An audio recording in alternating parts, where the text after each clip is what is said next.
Hello students, आज हम लोग एनसीईआरटी क्लास 12th की फर्स्ट एक्सरसाइज के क्वेश्चंस कर रहे हैं मैथमेटिक्स की।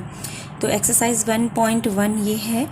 इसमें हम लोगों के पास जो क्वेश्चंस हैं वो रिफ्लेक्सिव, सिमेट्रिक और ट्रांजिटिव यानी कि स्वतुल्य, सममित और संक्रामक से रिलेटेड क्वेश्चंस होने वाले हैं और उन्हें कैसे सॉल्व करना है वो हम समझते हैं। तो देखिए, पहला क्वेश्चन इसका है, relation R in the set A 1 2 3 से लेकर 13 to 14 यहाँ पे नेचुरल नंबर्स हैं।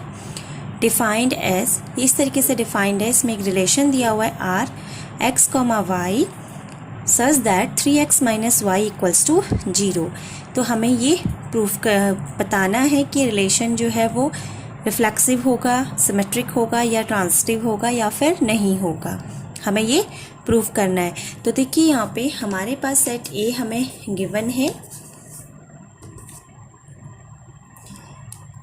देखिए, जो सेट ए है उसमें जो एलिमेंट्स हैं वो 1 2 3 से लेकर के 13, 14 तक है। ठीक है।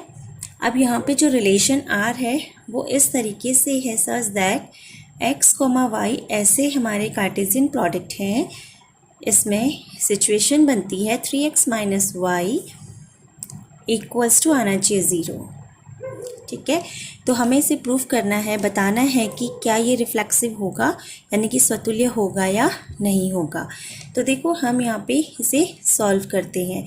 जब हम इसे सॉल्व करेंगे तो देखो, हम यहाँ पे देखेंगे पहले रिलेशन आर में कौन कौन सा एलिमेंट बन सकते हैं हम वो देखते हैं। ठीक है।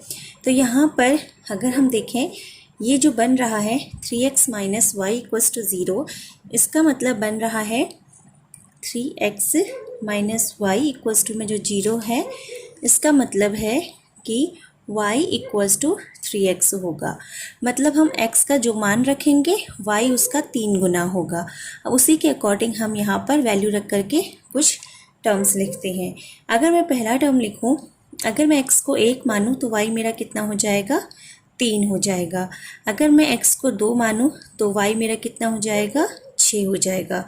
अगर मैं x को यहाँ पे 3 मानूँ तो y कितना होगा, 9 होगा। अगर x को मानूँ 4 तो y कितना होगा, 12। इस तरीके से यहाँ पे एलिमेंट्स आएंगे। ठीक है। और x और y जो है वो हमारे कहाँ के एलिमेंट होनी चाहिए, वो एलिमेंट a के ही होनी चाहिए। तो हम यहाँ तक 4, 12 तक ही रहेगा। 5 अगर हम यहाँ पे पालेंगे तो y की जो वैल्यू आएगी वो कितनी आ जाएगी, 15, जो कि इस सेट में प्रेजेंट है ही नहीं। ठीक है। तो हमारे पास ये यहाँ पे एलिमेंट्स आ गए। अब देखो, हम इससे बताते आगे कि कंडीशंस बन रही है या नहीं बन रही है स्वतुल्य होने के लिए क्या होता है।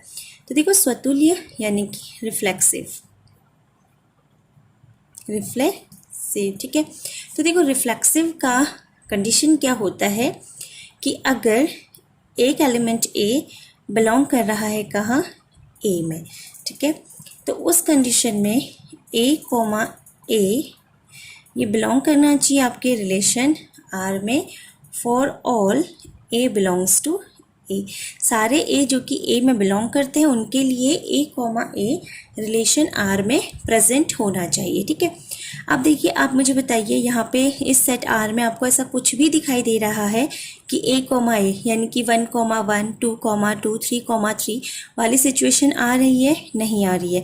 तो यहाँ पर ऐसा कोई भी रिलेशन नहीं बन रहा है। तो हम यहाँ पे फॉर एन एग्जाम्पल लिख लेंगे, since 1,1 is not belongs to R for all 1 belongs to A। सारे के सारे 1 के लिए जो कि A में बिलोंग फॉर 1 A में बिलोंग करता है, उसके लिए 1,1 रिलेशन R में प्रेजेंट नहीं है। सो इसलिए संबंध स्वतुल्य नहीं है। जो रिलेशन है वो क्या नहीं है, तुम्हारा रिफ्लेक्सिव नहीं है। ठीक है। तो ये स्वतुल्य संबंध नहीं होगा। अब देखो, अगला हम यहाँ पे आते हैं अपना सममिति के लिए। सममित रिलेशन होगा या नहीं होगा उसे चेक करते हैं, सिमेट्रिक। ठीक है। तो देखो, सिमेट्रिक रिलेशन वो रिलेशंस होते हैं जहाँ पे यदि a comma B belongs to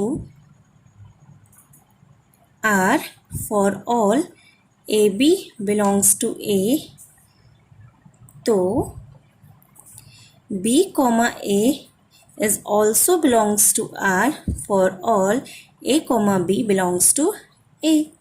ठीक है, तो देखो यहाँ पर क्या तुम्हें इस रिलेशन में ऐसा कुछ भी दिखाई दे रहा है कि अगर 1,3 हमारा इस R में है तो क्या 3,1 भी इसमें है? कहीं पर भी नहीं दिखाई दे रहा है। तो यहीं से हम लिख लेंगे since 1,3 belongs to R, 1,3 belongs to A। ठीक है, फॉर 1 और 3 A में है। ठीक है, hence 3,1 is not belongs to R for 1,3 belongs to A। तो संबंध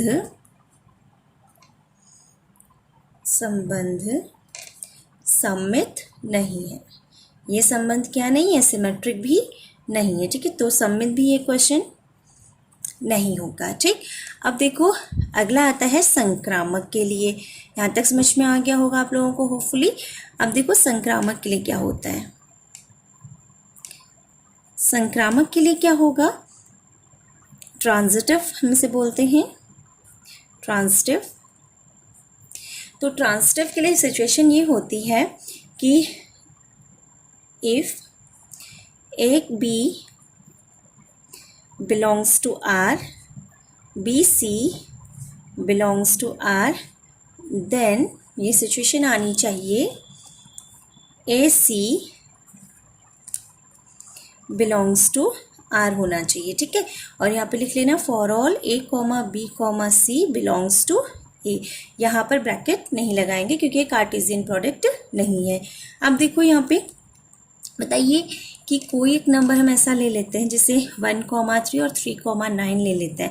तो देखो यहाँ पे एक हम यही वाला इसी में हम सेट में, क्योंकि हमारे पास नंबर्स तो यही है सेट में, तो इसी से हम देखते हैं। तो देखिए यहाँ पे हमने क्या देखा, 1,3 सेंस करके हमने लिखा इसमें 1,3 belongs to R, 3,9 also belongs to R, but क्या नहीं होगा, 1,9 is not belongs to R।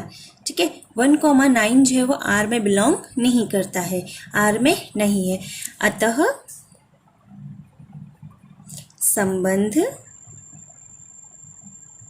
संक्रामक नहीं है। ठीक है, संक्रामक नहीं है। तो इससे हमने यहाँ पे इस तरीके से सॉल्व किया। तो हमारे पास जो कंडीशंस हैं वो ये है कि हमें स्वतुल्य के लिए क्या सिचुएशन आनी चाहिए, सम्मित के लिए और संक्रामक के लिए।